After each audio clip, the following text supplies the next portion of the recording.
I've been out of the ring for 11 months. Like, I'm not gonna lie, because so many fighters go through this. The business side can be and it can discourage you, and that's how I felt for almost all of those 11 months.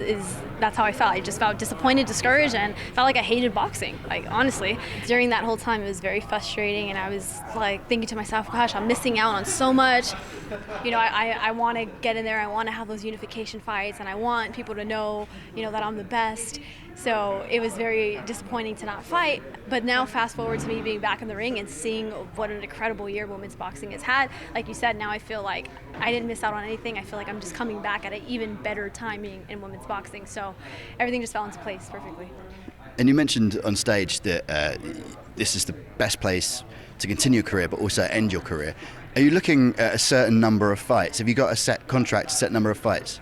Yes, so it's a long-term contract, three-year contract. So I'm planning on continuing my career and ending it with Top Rank, and I believe that they're going to be behind me 100% to get all the big fights that I want and get the titles that I want. And we're already in talks and in place with that after this fight to get me my first unification fight.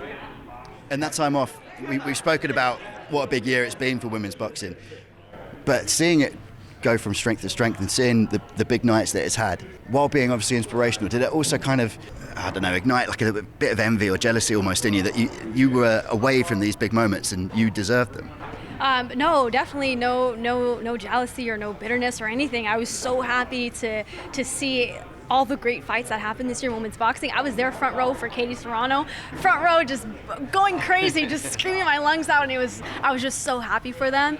And to see Clarissa and Michaela and all the other women this year who have just had these big fights and elevated women's boxing, like, I was so happy to see it, because whatever they do is only going to help me. When I shine in women's boxing, it's only going to help them. So we're here to just build each other up in the sport, because that's what we need. We need to all shine, and the skill level is it's so good. And I think the fights this year really prove that male or female, we're putting on a great performance and a great show. And I think women's boxing has gained so many fans this year that weren't even women's boxing fans. I know people who weren't women's boxing fans, and after this year, after this great year that we've had, now they're fans of women's boxing, because you can't deny the skill level or the talent level when you're watching these top women fight.